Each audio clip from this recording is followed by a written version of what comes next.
Welcome back, guys. It is the Brothers Geek Out podcast. I hope you guys are well and safe. Today, I am at a different location, guys, so I'm sorry for video quality and sound quality. It's not going to be 100%, but the background is on point. So I don't have the luxuries of having cool stuff in the background like Gilman does. Alara has taken over fully, unless I can kind of redo it in a way where I can swap it around. Anyway, cut things short. That looks awesome. Listen, bro. Best pieces ever. Listen, it's such a good piece. It is. I can't get enough of it, guys. The reviews on the page, I think it's on our Instagram page as well. But such a beautiful piece. This is from Sideshow, right? Sideshow Collectibles, yeah. The way, listen, bro. I don't think looking at it, I'm sure it's amazing, but from where I'm seeing, it looks so good. The way he's floating in the lightning, they really. They done the architecture perfect, or whatever you call it, architecture, sculpture is so good. Yeah, that's an awesome piece. Like, and if you guys can see that, look at that. Like, yeah, Sideshow smashed it with that one. I mean, look, there's no competition because we're all the Brothers Geek Out podcast here, but my Batman, the cape. Is still epic. Can I show you guys something I've worked on today? Can I show you guys something? Yeah, give me a second here. Check this out. Let me get out the way because you need to see this. Moist. Hold on. Let it go back to your screen. Say something. Talk. Yeah. What's up? Say something. Say what? Right. So it's on the screen. Say something when it's on the screen. Reach up. Yeah. So then your screen comes up. Or it's going to be my voice, and it's going to show. Oh, I see. Okay, I see what you're saying. Anyway, I spent the day setting up the lights today. No, it doesn't illuminate exactly how I wanted, but actually, it's not too bad, man. And I could mess around with it. Check this out. I bought, getting into this whole technology stuff, but I bought look at that green. You know what I mean? Blue. Is it blue? Red. For red in there. You know what I'm saying? White. How's blue? Blue's good, isn't it? You better do a video, bro, and do that so I can post it up. That looks Look at that. Red. So guys, if you guys are collectors, then as you know, we love collecting. Gilman's got an awesome collection. So does Ash. Ash's Batman room is every time I come here, it's sick, bros. But yeah. Can't wait for my Spider-Man. Listen, I bought that XM Studios new Spider. I have to whisper because the missus don't know. The XM Studio new Spider-Man symbiote takeover. Oh my god, it comes at the end of the year. That's going to be a big one. But before we get into that, let me show you what I've got up as well here, because some of your artwork is on display, bro. Check this out. Look at that. Comes out really well. So I got Kibler's been working on these posters for me. And you know what? It inspired me. I tell you why. I know I was going back and forth. I was probably annoying you with this, but what happened was, you gave me these amazing posters, and what ended up happening is you inspired me to kind of like have a daily. I like quotes and all that sort of stuff, but the way you kind of did it and the color code you did it inspired me to like have like a daily quote. So you got the last samurai, which is the morning, right? I think a man does what he can until his destiny is revealed. So that's like a morning quote and whatnot. And then you got which is a sunrise, and then you got Muhammad Ali, which is during the day, blue skies. Don't count the days, make the days count. And then you finish off in the evening with the sunset. Might be a hard day, might be a good day, whatever it is, but this one it sums up the day, where it says it's not about how hard you hit, it's about how hard you can get hit and keep moving forward. So it kind of inspired me to have like a daily theme, you know what I mean? It's not just random amazing quotes, but yeah, for me, it just kind of sums up the day. So yeah, I got those up today. The room's looking nice, and I appreciate your help with those, Kibs. No, that's cool. It looks awesome. They came out well. They came out really well. Next house, I'll have something up like that in my place, inshallah.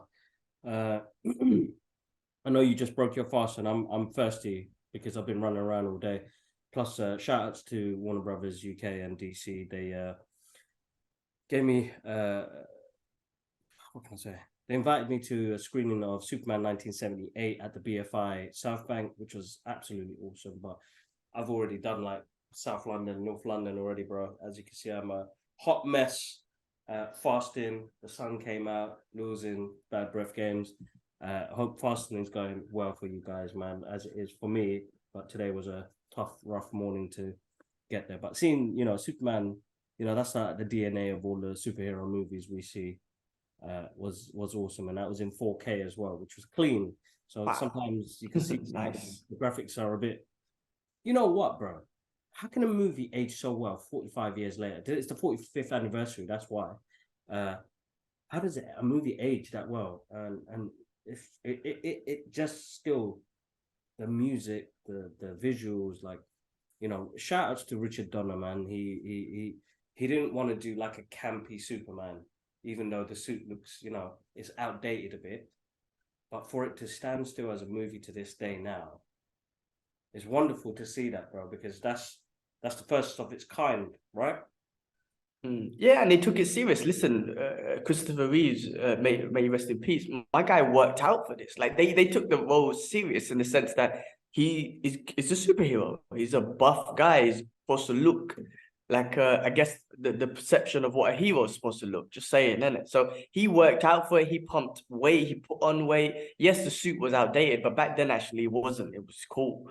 But when you say how a movie is still, ages so well, that's where you got a classic, like where 45 years down the line, you could watch it, you still get excited by the character building, the story, the music, even the costume to you, like, yeah, it's cool. Like, with graphics and whatnot, you appreciate for what it was. It still works It so still well. works. And That's what I'm saying. like I know what they saw when he did his audition. Like when he did his audition as Clark Kent, the stumbling, clumsy dude, and then his whole posture, like he did this thing with his posture where he looked shorter, and then you see him in a scene and he's Superman, and he's telling Lois we're running late, and his posture just straightens up, and you can see the chin come out, and you're like, that guy's wicked, bro, man. Bless that guy for bringing that character to life and giving hope to so many people, bro. He gave the outsiders a place where they can feel comfortable.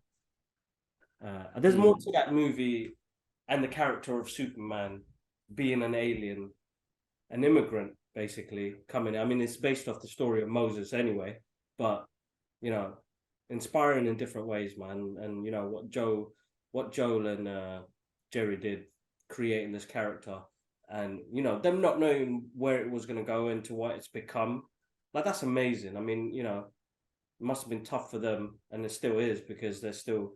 I don't even know if they won the lawsuit, man. They sold that character for like $1,000 or something to Warner Brothers or DC. Who's Superman? Yeah, and they never got the royalties for it for years. I think now they're family, but there was a big court case, bro. It's sad to hear because artists got bummed out like that. And they got. You know what I heard on Rogan's podcast? I know this is true. The lady who played Lois Lane, like she went crazy and stuff, right? Did she go? Yeah, she did. Yeah, I didn't even know that, man. Yeah, man, crazy. But anyway, I'm glad you got a chance to experience that, man. What iconic character. I do need a Superman in my collection one day, but anyway, for now, this will do, man. This week, you were talking about not paying up more on this, man. Anyway, narrowed down the collection, so I'm ready to. Let's see where the collection takes us next. Yeah, no, definitely. I actually got a new Punisher for me. It's an old Sideshow Punisher, but I needed that in my collection, so he's got that waiting for me and whatnot. Have you seen it? Yeah, has he got it up, or you just pull it in there? Well, I'm glad you got that for me. It's one that I need in my Punisher collection. Yeah, this week was not a tough week for me, but I mean a good week of training and Ramadan and fasting. Everything's great. I was just telling you during the week. So I love training at the gym. Look, with Ramadan, like I've always said this, the fasting part's the easy part. I'm training full on, honestly, like full sessions. I tone it down a bit. I don't do high intensity workout, but I'm still doing my workouts and everything before iftar and everything. On Friday, it's a bit like I done my workout and then I walked to the mosque in this heat, bro. Like walked to the mosque like 15 minutes. And then the mosque that they built in this community, I have to say that the developers are basic, right? They got this big space, and then the mosque itself is this tiny little hut. and then you got everything else outdoors. And I'm like, you know, the sun blazes in this country, and you didn't even build like a big canopy or nothing. It's just a big space that we all just sit in the sun and pray. It's so hot. I don't even know how the summer's gonna be. But anyway, it's crazy. And then walking back. So Friday, I remember how thirsty I was. But honestly, that's not even the hard part. It's like I said to you, the hard part is just trying to maintain a good peace of mind and balance. I can't, bro. Like yesterday, man. Like, you know, I constantly keep telling myself, be good, be good, be good. Don't get angry, don't get angry. I've been trying to do that for a whole week. Man, yesterday I exploded, man. Like, I don't know what it was. Maybe it was just you know, just holding on to emotions for and forcing to be good for a week. Oh man, on the roads, everyone was driving me nuts. Like the way people were driving here were driving me crazy, and I was just getting angry, and I was swearing, and I was like, "Oh my God, man! I think I broke my fast by swearing. I couldn't hold it in, man. It's so hard to keep discipline with emotions, man." So that's the hard part thing, man. But you know what? One good thing happened this week, though. I was training on we're doing MMA on Tuesday, and then what happens is we start our training, we do our training all the way up to iftar. Iftar training starts at 6, iftar is about 6:40, so we train all the way to 6:40, and then we stop, we do iftar, we do maghrib, and then we finish off training. I love this. I have to say, I'm really enjoying this gym. I've trained around the world and I love it. You always have this sense of community, but to being around I guess Muslim brothers and whatnot, it's getting me closer to my religion as well, and there's a different kind of community there as well. It's really nice. I'm really enjoying it. But anyway, they got me to lead the prayer, bro, and I'm telling you, I've only led prayer for like you guys or family or friends. I've never ever led prayer for the strangers. Man got nervous, bro. I got nervous trying to read my surahs and everything. I went straight for the shortest surahs in the Quran. Because I'm like, I'm not even gonna try and do one of the longer ones and start fumbling in front of everyone. I got nervous, bro. I was like, no, brother, I don't want to do it. I don't want to. Because I've heard people recite. I've heard like the coach and some of the students recite. They recite beautifully. I'm like, I don't have that voice. I can't recite like that. So I got nervous, and obviously that's not the thing. They prayed behind me and they followed my lead, and it was a humble. Again, another humbling, amazing feeling, and you know, I'm looking into hiring getting a teacher to help me with my reading Quran and all that sort of stuff, to help me with my recite. But yeah, and I was just so nervous reading reading my prayers in front of everyone. But it was a humbling, great feeling. But I'm just like, man, it's a nice place to be training, and then just this brotherhood of breaking our fast and doing our prayers. And what I like is, if you're not fasting, if you're not a Muslim, it's not like you're outcast. Like the coach leaves them with a technique. So like, drill this technique. We haven't even like take a break, water break with us. We get them to sit down with us and break fast. Not break fast, but just do iftar with us. They're not fasting, obviously. And then like drill the technique. We're gonna quickly pray. Like, so you're not just left to it. So it's really nice, man. I'm really enjoying this gym. That I'm training at, just because of that brotherhood. Yeah. No, really good. That's good to hear, man. Very good to hear. Yeah, man. You know what? I was away from home for like 3 days, and it was hard. I've been standing on my feet all day at a show. And shout out to the guys at Sense Lab. You know, with my job, I'm lucky I get to do some creative stuff as well. So shout outs to Apple, shout outs to Adobe, shout outs to Logitech, and shout outs to Sense Labs. Now, Sense Labs is a new company that's been out for the past couple of years. They do drawing tablets. They've moved on to the new drawing display model. I'm probably one of the first in the UK to draw on it, bro. And they shared my little sketch and Tony Stark sketch on their main pages recently. So like, it's amazing, bro, getting to see people, you know, you talk to people online, you talk to companies, and the way they embrace it. And like, inshallah, bro, there's like loads of things happening at the moment now could change my life even more dramatically, which would help massively. But getting to just draw and, you know, inspire the kids and have a different way, you know, the guidance, and you know, if I had better guidance, I think, like in my work life, I could have been somewhere else, but I can't say that, because if I didn't go through this, I wouldn't know where I want to go to. Does that make sense? Yeah, none of this would have happened.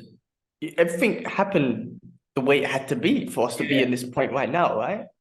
yeah, so yeah, alhamdulillah, it went really well, and yeah, it was a great show, man. But tiring, bro. You're on your feet all day, fasting, bad breath games, people talking to you, you're talking like this, and they're like, "What's up?" And I was like, "Listen, I don't want you to lose because of my bad breath." Ramadan breath is the Yeah, thing, you guys. it's a bit.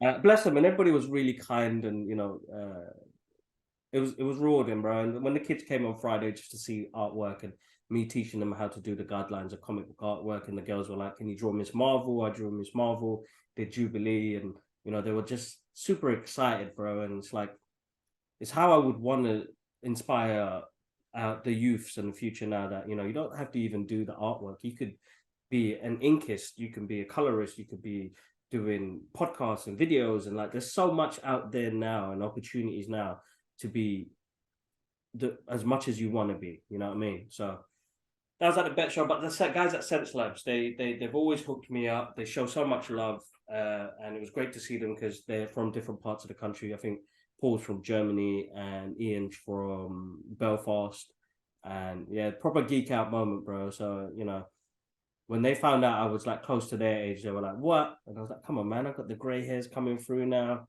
Yeah, man. I'm 41, bro. 41, and they were like, "Man, I thought you were in your 20s." Mashallah, good genes from our parents and our grandparents.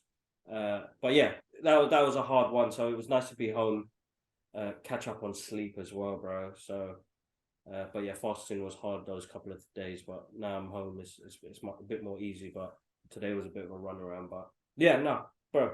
Let's jump in, bro. Let's jump in. Tell us what's Let's going jump on. in. Let's jump in. Well, real quick, I got to start off, unfortunately, with sad news or just another topic. There's another school shooting in the US. It's so common in the US. It's crazy, man. And I think it was in Nashville. And I think a couple of kids, I believe if I remember correctly, it was like 4 kids that were killed.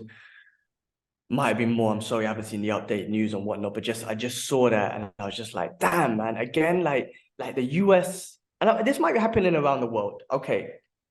And that's also bad. That's definitely also bad, but we don't know about it, right? The US gets the publicity all the time, be it positive or negative.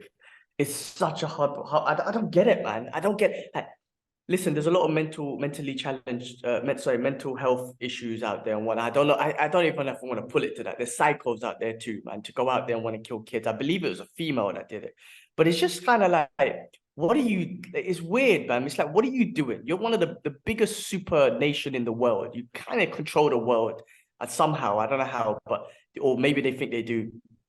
You control the world, but you can't even control the violence that's happening to children in your own country. I just don't get it. Like I know people like gun laws and you got to get rid of the guns. I don't think that's going to happen, right? Because if you try to get rid of them, there's going to be riots, there's going to be all of that. They got the Second Amendment law.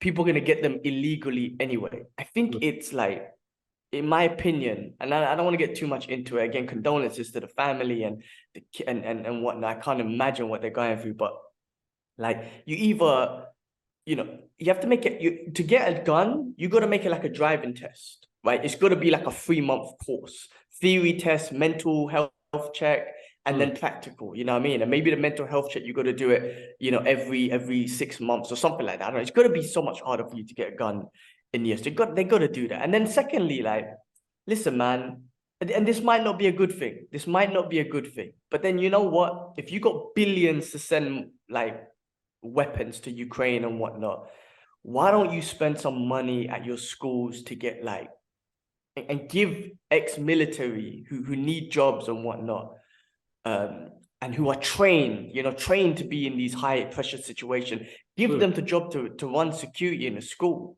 I'm trying to say, like, I'm not saying, and they should be armed. I'm not saying they should walk around with arms so the kids see the guns or whatnot, camouflage that somehow on the jackets or whatever. But, and then again, you don't want to put kids through a school where there's security and whatnot. But why don't you do that though? Why don't you spend the money and give all these schools budget to get security, man? And I'm talking about trained, like I said, ex-Navy SEAL, whatever it is, someone who's trained to. So if something happens, man, they are fully in control. And then you have someone on guard to protect the children, firearm to fire, because you can't do these. I don't know about these drills that they're doing and whatnot. If someone's got a gun and they're shooting at you, like, you need someone to shoot back. As bad as this sounds, I don't even know if this is the right solution. I've just been thinking about it. It's just horrible, man. I would never want to live in the US. It was almost my dream. I almost moved there. Like my journey started off supposed to be moving to the US, and then I got cancelled through work, and then I moved to Asia. But man, I don't know. Yeah, I wouldn't want to live in the US, man, because of all of this sort of stuff. And I just feel bad, and I'm just thinking, why? I don't know, man. There's got to be a solution. Like, you're a country where, like I say, you get involved with every other country, world politics to try and make so-called peace and all that sort of stuff. You give billions of dollars to like Israel and these other countries and whatnot, and Ukraine and everything.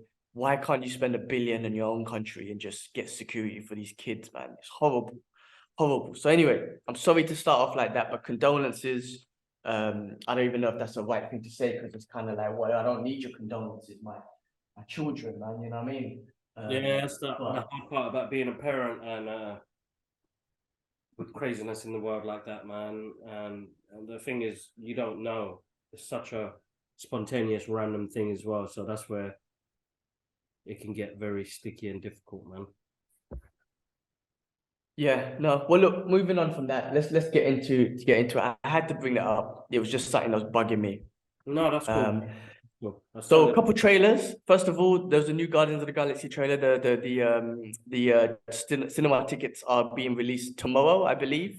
Yeah. And the movie comes out in May. So like they're trying to pre-sell tickets and whatnot. So I'm looking forward to that. I hope that will be good. Guardians of the Galaxy for me has always been fun, easy, fun watch to watch. His game, James Gunn, always awesome. And you know, this is going to be the final movie for these guys. So I'm sure there's going to be a lot of emotions in there. So looking forward to that one.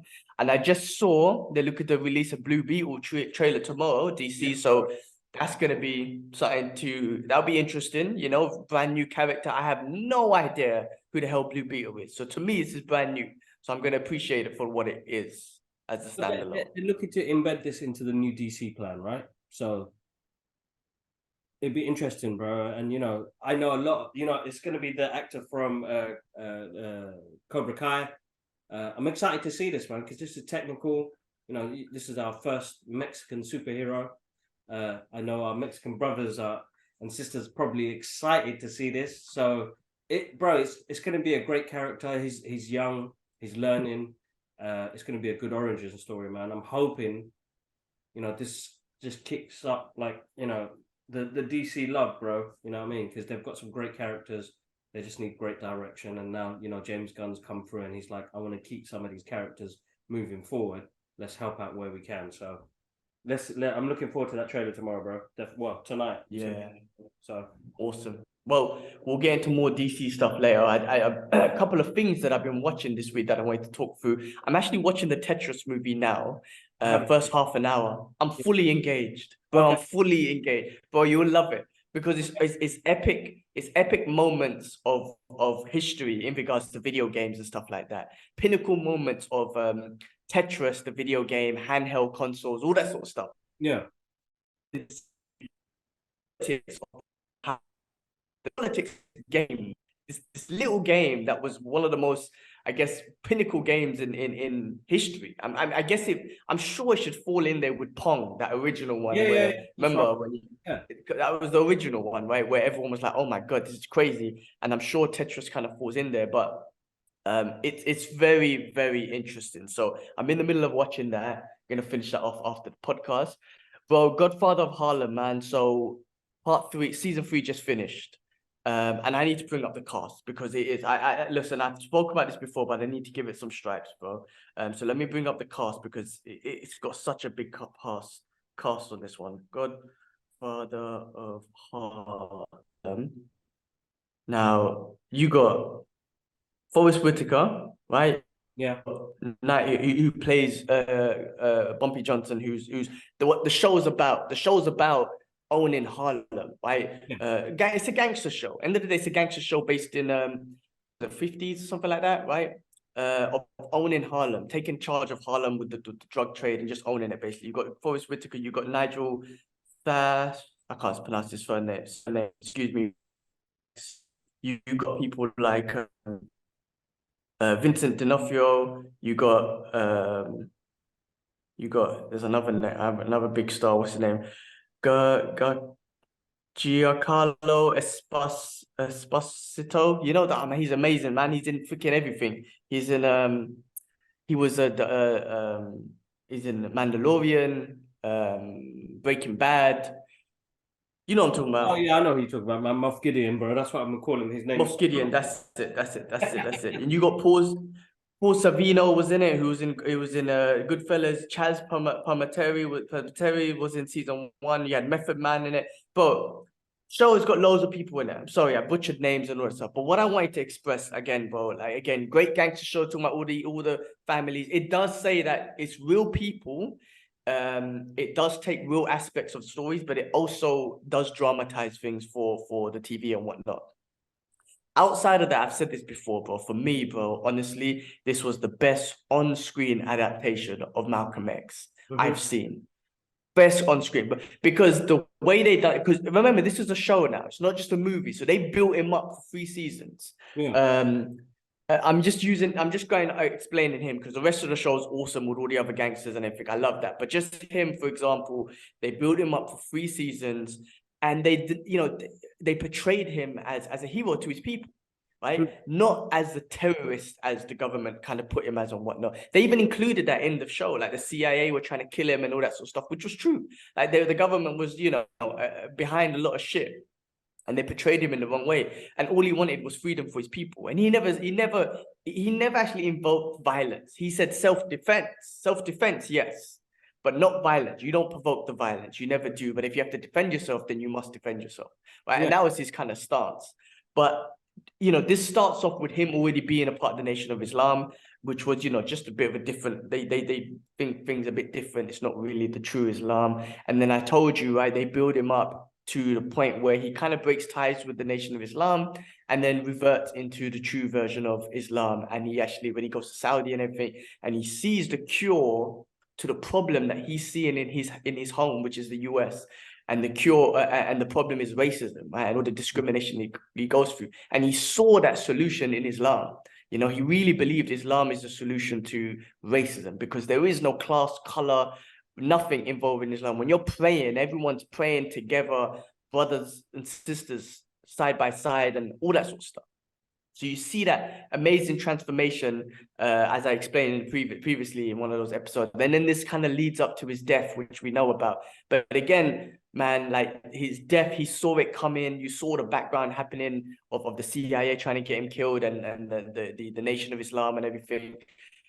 But the way he kind of accepts death, and when he does pass away, when he does get killed, man, because they've been building him up for 3 seasons, it's like you get emotional. Like it's the first time I felt emotional. Like like when Iron Man died in Endgames. Like after 10 years, you get sad because I'm gonna miss this guy. Yeah. Right. Same with Jack Bauer in 24, and you get to know the character so much. Now he passed away, and I know Malcolm X is gonna pass away. I've read his book. We all know the story.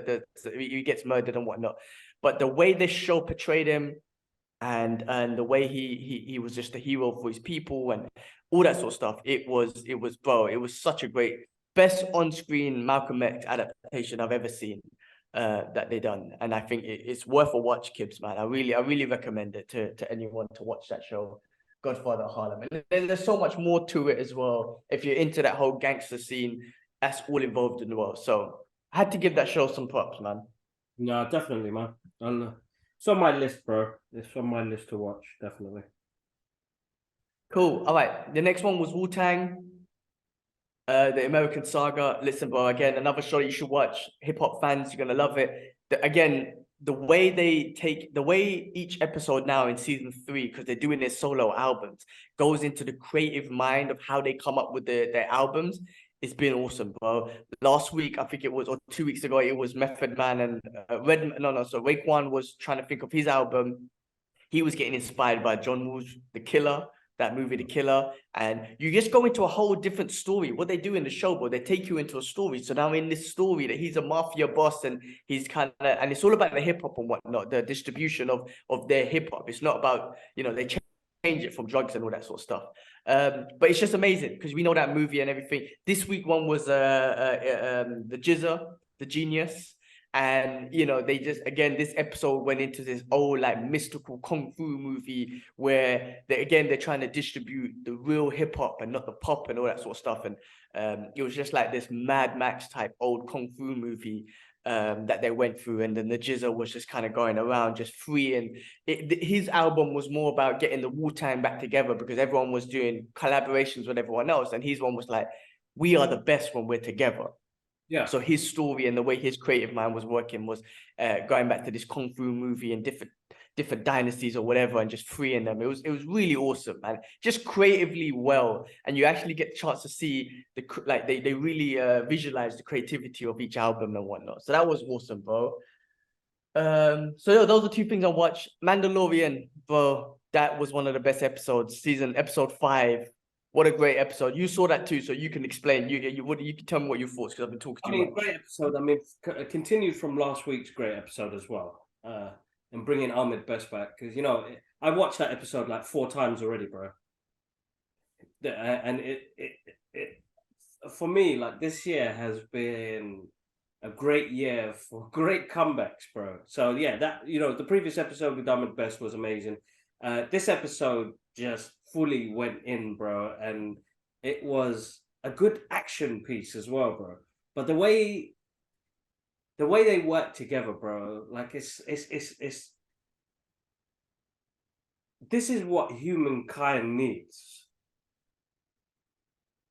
You see, like, they're for me, they're like a bunch of Muslim brothers where, they believe in a creed and they believe in the cause they are, and they help where they can help. And for me, I see brotherhood in that. I see sisterhood in that. The Jedi, it's stuff that is bouncing off our reality, but it's a great Western, bro, as well. Like, the way Jon Favreau has been able to direct and implement his ideas into this and give it that Western feel with, the episodes, they're not the best in the world. I think he's just put it together really well, bro. I think he's given us these short stories from stories that we already know and beloved. You know what I mean? And Grogu's just the best, bro. His little reactions now, we get more of reactions from him, which is absolutely amazing.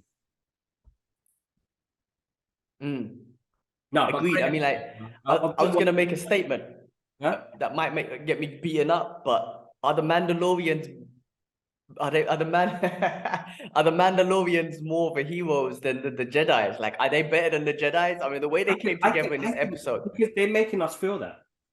That's what I'm saying. Because they don't go off course. If you guys have been watching The Mandalorian, my guy is redeemed himself. He's taken off his helmet, but he wants to go back into the creed because he respects it so much. Like, all I see is nothing but respect, man. Because when they were talking to each other, and it's going, listen, man, these guys, Carl Weathers' character, look, yes, he maybe went on the wrong side, but he still helped me. And I would like to stand beside him because he has changed. So they are, because the Jedi seem to get corrupt quick, revs, and go to the dark side quick, revs, where these guys, they're strong to their creed, bro. And it's amazing to see that, because we need that in real life, bro. You made I think that's an amazing point. How many Jedis get corrupted to the dark side? Like, not even just, bro. The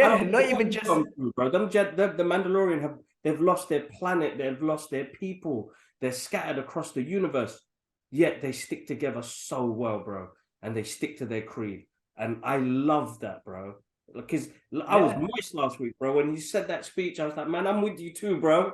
Let's go. That's it, man. I mean, bro, you made a good point. I mean, not even just some random Jedis. We're talking about the main ones, man. Anakin, he's supposed to be the one. My guy got corrupted.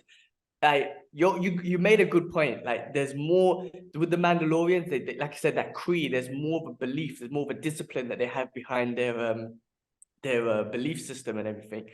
I 100% agree with you, man. It's like I said, I my favorite Star Wars content, and last week's episode was so much fun. It had this energy of heroism, of like, we're gonna all bond together like the Avengers or whatever. Like, they had that feeling of like, we're gonna go save them. And I just love the way they were just, coming down and just killing these pirates who just look like ugly monsters. So you don't mind them getting shot up and killed and whatever. But I have to say that main pirate looked awesome. So like freaking any Swamp Thing lookalike, yeah. It looks good, bro. They've done really well. Great episode. I'm looking forward to next week. I mean, to be honest, that's the only TV I'm watching at the moment now. It's been so busy. But I love last week's episode and the week before. The one before that, they gave us a bit more about what the Empire are doing, what Moff Gideon is up to as well. As we saw at the end of that one, he's escaped, so something's gone wrong. And then you've got, yeah, sorry, my laptop making some noise. But yeah, great episode, bro. Really good episode. Awesome. I'm looking forward to that. All right, cool. Let me brush through a few because there's a lot of things going on here, man. So there's a Toaster King 2 coming out. I'm looking forward to that. If they you saw it, yeah? Games, that's more for me to watch. All right, cool. Have you seen the first one? No, I haven't. That's what I'm saying. I need to watch it. So. Oh, okay. So you got so much to watch, man. I enjoyed that. All right. Changing a little bit in directions or in different continent, martial arts veteran Sammo Hung was awarded with a lifetime achievement honor at the Asian Film Awards. Sammo Hung, legend. Well deserved. We grew up with his movies, man. Him, Jackie Chan, Young Bu, those Dragon Forever, Wheels on Mills, some of the best movies ever. It's amazing, man. You know, he did martial law, but he's done Shanghai. What was it called, man? Shanghai Express. Was it called Shanghai Express? Was Sammo in that? I mean, that was Jackie Chan. Was Sammo in that? No, that was Sammo's movie and Cynthia Rothner. Let's see. Sammo Hung. Oh, yes. I know you're talking about. It could be Shanghai Express, actually. Yeah, and I think Donnie Yen was in that movie as well. Donnie Yen was in the Jackie Chan one, Shanghai Nights or whatever. Do you remember that one? Yeah, that was with Owen Wilson. Basically. But anyway, shout outs to Sammo Hung. I can't remember his Hong Kong name, man, or his real name, Hong Yongbo or something like that. I remember they were telling me I wish I bumped into these guys in Hong Kong when I was there, but I didn't. Yeah. Anyway, shout outs to Sammo Hung. R-rated Logan-inspired Ninja Turtles installment confirmed. So they've been talking about doing an R-rated Turtles apparently for ages, bro, and it just never got approved. And apparently they got one approved, and they're finally going to move forward with it. So Ninja Turtles in the original comics were always violent and shit. So this is going to be good. Like, I mean, this is separate from. Was quite dark, bro. The ones we grew up on, they were quite dark, bro. They had that comic book element to it still. It was still PG, but it was in the streets of New York. It was at nighttime. People were getting bust up. Shredder looked scary, bros. So if they give him the violent R-rated one, go for it, man. I'd watch it without a doubt. Oh, hell yeah. And this is going to be separate from the one. But this is what I love about this. They can make so many adaptations. You got the Michael Bay one. You got the original ones. You got Seth Rogen's new animation. You got this. They're going to make a video game on the Ronin story. I'm in. I'm all in. What else is going on? Tom Cruise is reportedly working on Oblivion 2. So more work from Tom Cruise. Netflix announced a Scott Pilgrim anime and bringing back all the original cast to do the voices. Bro, that movie was like an anime. So for the fact they're gonna do an anime, that's sick. Like that's gonna be awesome. Yeah, that's gonna be great. That's gonna be absolutely awesome. I'm looking forward to that. I saw the little trailer that Edgar Wright put out, and I mean, why not? I mean, he's the master of making things like that creatively. So good on him, and I'm excited to see that, man. Definitely excited to see that. Yeah, awesome. What else is going on? Extraction sequel with Chris Hemsworth is officially released on the June 16th, 2023. So great summer movie. Hopefully he's in Bangladesh. Well, they say it was in Bangladesh, but it was in India. No, it was based in Bangladesh, isn't it? But I think they shot it in India. But anyway, yeah. They represent What's that? people in there being some gangsters, man. Some gundas. Yeah, Bangladeshi gangsters, man. Good movie, man. Looking forward to that. What else is going on? All right, Ryan Coogler is in developing an X-Files reboot or something similar to X-Files or something to kind of challenge it or something. Says the original creator, Chris Carter. So, Ryan Coogler's twist on X-Files. You did?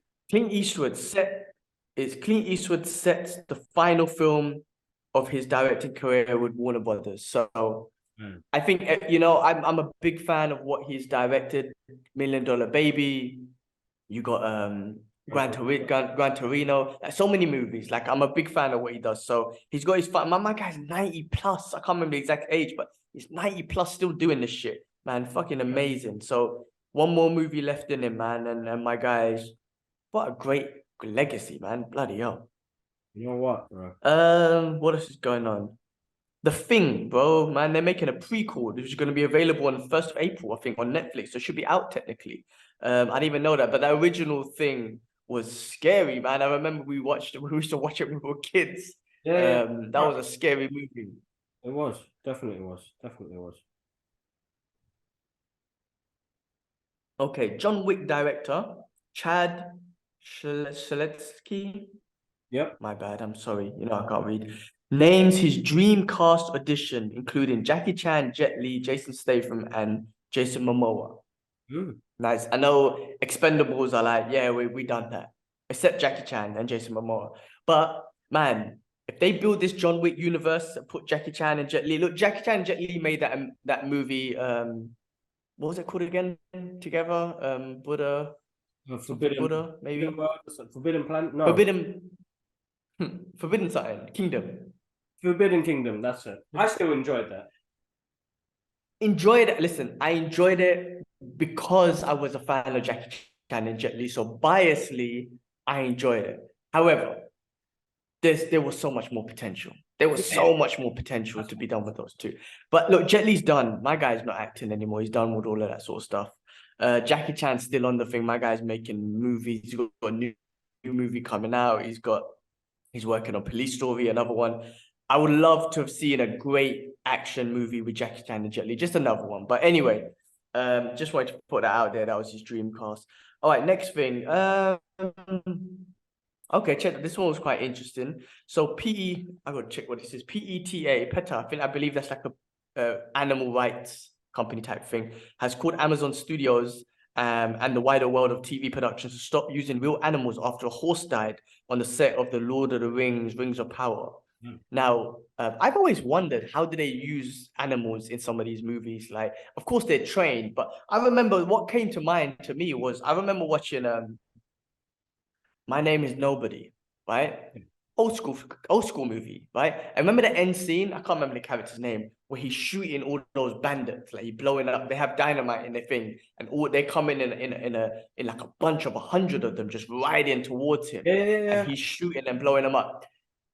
How did they do back then, especially? Did they kill them horses or what? Because they look like real horses and they look like they got blown up. So I always wondered, how do they do those sort of things with animals and whatnot? It's a good film, and you're right. Cruelty to animals, bro, which is a shame. I think a lot of those animals suffered in that movie. Damn, yeah. Allegedly, we don't know. I'm just saying. We don't know. That's deep, man.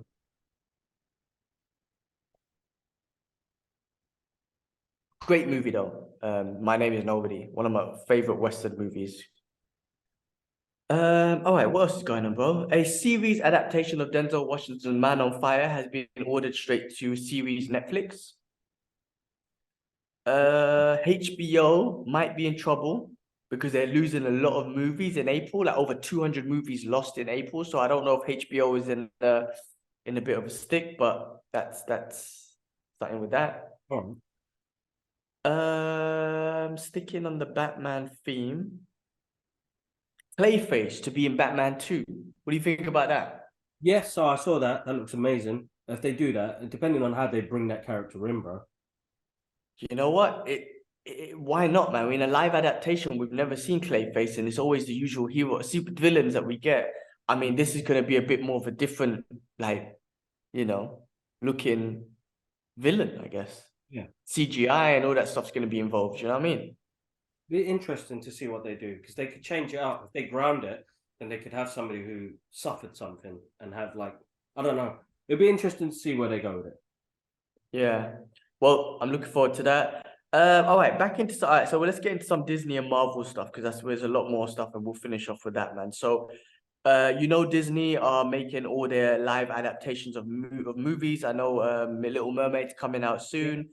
Quest Love to direct the live action hybrid. So I believe this might be a mix between animation and live adaptation of the Aristocats. Can't I watched that, but I can't remember that. I don't think that was too close to me. But I guess Little Mermaid might be the only last one out of all the original Disney ones that I guess I'm fully familiar with. And then he gets into the new ones that I'm not too familiar with. Anyway, they're doing that. And then also in regards to live action Disney movies, so Disney has found its Lilo because they're making the Lilo and Stitch movie. And it's a newcomer. Her name is Mia Kilona. Okay. Yeah, anyway, they got that anyway, so they're making that movie. All right. Sticking onto the Disney theme, John Boyega recently said, "I'm still in love with Star Wars." Like, so, you know, there was a lot of controversy with him and Star Wars, and they didn't really utilize him well. I mean, there was this whole thing that he wasn't utilized well in the Star Wars movies. I don't know about that. I just think those movies were just not great, unfortunately. But there was some controversy around that. But what he was saying that he's happy that he's out of that whole universe and he can just sit back and enjoy it as a fan because he's a genuine Star Wars fan. So he's like, I'm still in love with the content and I'm glad I could just sit back and watch it now and not be involved. So yeah, that's John Boyega. Good on him. Good on him. Good on him. All right. Who's this? Okay, Isaac. This is more Disney stuff, man. Disney and Marvel stuff. So Isaac Permuter, chairman of Marvel Entertainment, has been laid off. His division, which is separate from Marvel Studios, is absorbed into other units of Disney. So I don't know. Marvel's going through some changes, basically. The next story saying the following sudden departure of someone called Victoria Alonso, who again headed up like Marvel something from Marvel Studios, old network replaced actors. So apparently there's like text with her apparently or allegedly there was a toxic work environment. I don't know. Marvel's going through a lot of changes, man. I think when I say a lot of changes, not like I know everything, but like just with these news, with the way Phase 4 went, maybe things have been a bit. I don't know, maybe Phase 4 has been, and I'm talking about from the movies and even in the background of what's happening in the studios and all that sort of stuff, there's been a lot of shit going on.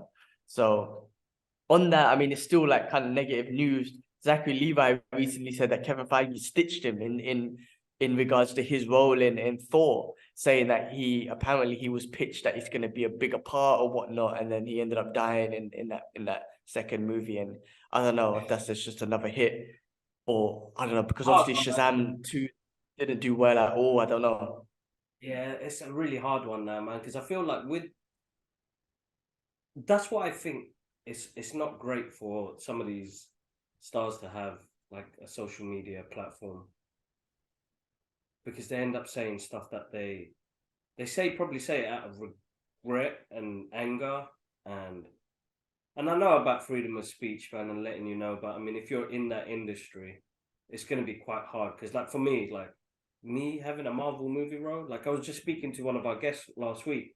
His name's Kafil, you know, being extras in movies and stuff. And the enthusiasm and excitement he had in it, just to have that opportunity to say, you know, I got into movies because I lost my grandma and her favorite thing was Paddington Bear in the world. And then the fact that I got to be in a Paddington movie, like, brings so much. It's amazing. And he got, you know, you don't even notice it's me. Only I know it's me. And I said, that's the beauty in it, because you see how much love and passion you have for movies, and being a part of that, which connects you to your grandma. You know, it's beautiful to hear that. So, I know a job's a job, bro. We're all gonna hate certain things about our jobs and how the industry works and stuff like that. That's normal, because that's everyday life, isn't it? But I feel like what Zachary went through, and I've got to be political about the way I say this because I've met the guy twice now, and I think he's absolutely awesome. You know, I think he brings a joy to this character that he absolutely loves. But the problem is that they just don't like the DC movies. There's people who don't like it, bro. People don't want to see it because they hate what's going on, and that's the problem with hate, you know. And I seen the director suffer stress and thing out of this because you're like, you put all your heart and soul into a project, and people are ripping it up to shreds. And some people who don't even love comic book movies, you know what I mean? So movie going now is a different experience to what it was. So I feel for people like John Boyega and people that were in roles that really hate, like made it feel bad for them. And what Zachary's gone through is like they've. I think, bro, in the past 3 months, how many movies we've had out that have been absolutely amazing? Like all of them. I think most of the films I've seen so far have a great level of being amazing movies, but pumped out so much. It's too much to watch. Like this month alone, you had D&D, which I haven't seen yet, which I want to watch. John Wick 4, which was amazing. Shazam, which was amazing. Creed 3, which was amazing. Scream 6. You know, I didn't watch it, but my sister said was amazing. Like you got all of these good. We're spoiled for choice, bro. And what are we gonna mostly go watch? Is the stuff that's trending. You know what I mean? So we're gonna go watch it. I mean, yes, they class me as an influencer, but I'm just a guy who loves the stuff, and I love telling people what I love. But I can't make people's decisions up for them. You know what I mean? People are gonna watch what they're gonna watch, and if you're gonna give them, it's like Skittles. If you're gonna give them that many, they're gonna eat it all. You know what I mean? Or sweets or candy, whatever. They're gonna eat it all. So it's a tough one. So I feel for him, but he's airing himself too much where it could look a bit desperate. Spiteful and stuff. I mean, the thing is though, the difference is though, this is his life. You know, he's dedicated his life to acting. This is his career. It's not just for me to be in a Marvel movie, that'd be the best thing in the world. Even if I'm just some dude that just dies or whatever. But for someone like him, he's dedicated his life to acting. This is his career. This is how he puts food on the table and lives. You know what I mean? That sort of stuff. So there's a bit of a difference, I guess, in emotions and whatnot. You know, again, yeah, it's difficult, man. With the DC movies, I think people just genuinely want to hate on them. They're just Marvel has stolen so much of the fan base, even though they get cost as well. But they flop with like $400 million movies. Like they flop with still making profits and whatnot.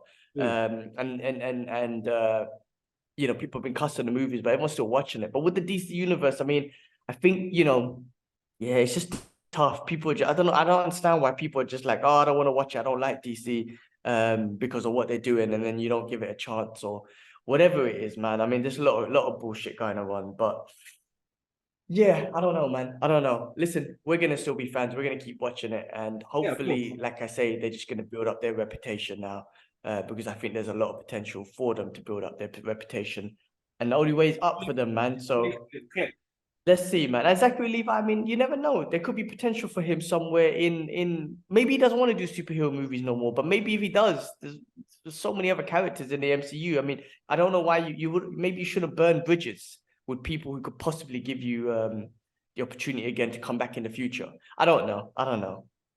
No, exactly, bro. Exactly. Anyway, yeah, let's move on. Let's just finish off with some more Marvel stuff happening. X-Men 97 writer Beau DeMayo confirmed that the X-Men 60s Uncanny Years live virtual event.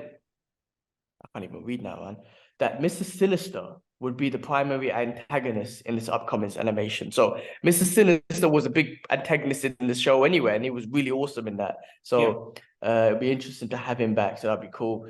Marvel is getting a guys. Oh, so Fantastic Four is getting a rewrite from the writers who wrote Avatar and Terminator and all that sort of stuff, because they had like family dynamics and all that sort of stuff. So they're getting a rewrite for Fantastic Four. So that should be interesting. Take that how you will. Guardians of the Galaxy, we spoke about that. It's gonna coming out. It's like a 2.5 hour long movie, so I'm looking forward to seeing 2.5 hours of the Guardians of the Galaxy. Secret Invasion will premiere on June 21st, 2023. So June's gonna be a good one. And then lastly, Captain America: New World Order, bringing back Liv Tyler as Betty Ross. Everyone keeps saying that Captain America 4 is like the Incredible Hulk 2 that we never got, because all the Incredible Hulk characters are coming back for this, which is interesting. It'd be, bro. So if Beatty Ross is coming back, do you think they'll put Mark Ruffalo in there or something? Like, what are they gonna? Why are they getting her involved? It's very interesting. I mean, of course, her father, military, all that sort of stuff, but very interesting that they bringing him back. Also, the villain, not the villain. Remember the scientist in Incredible Hulk who had the goo in his head at the Yeah, yeah, end? yeah. He's coming back. Yes, he is in it. So maybe they'll bring back the Incredible Hulk for this. Yeah, you're gonna have Red Hulk most probably. Maybe that's what it is. You're gonna have Red Hulk in this as well. But yeah, I guess it's that because you're gonna have Red Hulk, and obviously that's Betty's father and whatnot. So that movie's looking to stock up well, man. If they get Incredible Hulk in there like Mark Ruffalo, that'd be interesting too. But I just want to see. I think what's his name? The guy who played um, um who's that dude, bro? The Black Captain America, the original one, man. I've gone blank. He was in Falcon and Winter Soldier. Elijah or something. Zaya Bradley. Isaiah Bradley, that's it. That's it. I think he's going to be coming back in it. I hope they bring old man Steve Rogers in there because that would be awesome as well. But yeah, that movie is looking to stack up pretty good. I'm seeing loads of rumors or things about Daredevil show. Apparently, it's like a season 4. It's gonna be as violent as the Netflix one or gritty as the Netflix one. Punisher's in it. Apparently, Punisher's got more. Like he's gonna have a big part in it, which obviously I'm excited about. Apparently, it's gonna be within. I mean, I think these are all rumors. I think, man. I think it's within the 5-year blip and how Kingpin raises his because at the end of it, before the Netflix one, and the Netflix one, you know, Kingpin lose. So I think this is within the blip when he gets his status back and takes over the streets, and it kind of leads up to Hawkeye, where we see him in this dominant position where even Hawkeye was scared of who was involved. You know, I mean, even Hawkeye was familiar with him and was a bit concerned, considering Hawkeye just had end games and fought aliens and Thanos. He was concerned about Kingpin, so it built him up. So I think it's going to lead up to that, which is going to be sick. Definitely will. Definitely will. I'm thinking it'll be interesting to see where they go with this, bro. Until we see it, and I'm not going to judge till I see it, to be honest. Of course. And then Blade, apparently they've taken away the link that he had with the Black Knight in Eternals. They're kind of removing that, and Blade's going in a whole. I don't know what I'm trying to figure that out, man. But talking about Blade, anyway, I mean that connection with Eternals doesn't really matter. But talking about Blade, I watched Blade 1 and 2 the other day. So good. Wicked so one. good. The original one, so freaking good. I didn't watch 3, but 1 and 2, awesome. Nomak was sick in part 2, man. Yeah, definitely. But yeah, bro, that was a lot, man. I felt like I talked a lot today, man. There was a lot of stuff that just came up throughout the week. So a lot of news this week, guys. A lot of news. No, definitely. There's loads. They've released a clip for Blue Beetle, but I'm not going to watch it. I'm going to wait till the full trailer comes out tomorrow, or in a couple of hours. It's at 5 o'clock in the morning UK time, so I'll probably watch it when I wake up. And yeah, I'm going to wait till I see it, and then yeah, that's about it. Really, other than that, bro. I'm going to reach out to a couple of people that sent messages regarding helping us out on going to screenings. So that'd be helpful. We're still working on a few things, but yeah, no, definitely. As always, guys, massive thank you. Thanks for following us on our social media channels. It's about 70% of you guys watch the content but haven't subscribed to the channels, and it'd be awesome if you guys can subscribe because it helps us grow a little bit more. But then on other platforms, we've been growing. We moved to Anchor, and it's been distributing it everywhere else, which is really good. But as always, guys, man, massive thank you for listening to the podcast, following us on our social media journey as well. Yeah, I'm always grateful and thankful. That's all I can say, man, from my side. But yeah, G-Man, go rest up, do your prayers, and we'll catch up during the week, man. Yeah, for sure, man. By the way, I saw real quick with the posters. I see that people are loving them, and you've already got some orders coming in. So, guys, the posters. Let me show them again, man. If you're feeling them, reach out to Kibla Amarat on our social medias. I don't know, Kibla, if you want to promote that shit, but or not. But now, listen, guys. I think the first 2 I did was for Ash. So these ones, it's good. It's got a good theme to it, and I think I like this theme. And I remember I've done the artwork and placed them and Photoshop and the rest of it, but it's getting Gilman's input as well, which helps. So I'm happy to cater to what you guys need. But yeah, give me a shout on my Instagram page. Somebody already wants a Rocky one, and Yeah, I saw that. so the way it works is that I give you the file, you print it out. If you want me to print it, I can find printers for you. I've got some good connections with printers, and if you, depending on what size and the rest of it. But what I usually do, I'll do the design. You just pay me for the design, and I send you the file and you get it print. Other than that, I'll own the copyrights to it. Even though the movies they own it as well, but these are individual character ones, so those are my put together, so it should be fine. But yeah, thank you. I'm glad Awesome. it Just came wanted out. to do a little plug. Yeah. All right, man. Well, cool, man. Look, let me take a little quick picture. 1, 2, 3. No, let me press stop. Man, good to go. I'm gonna go do my Tarabi prayer and then do my second meal for the day, and then Sunday night. So Monday we start again. I'm meeting Kit tomorrow, by the way. He's in town. Yeah, he's in town. Me and Mabs are gonna go meet him for iftar, or we're gonna meet around iftar and just catch up. So that would be nice. Awesome. Send my love, bro. Send my love.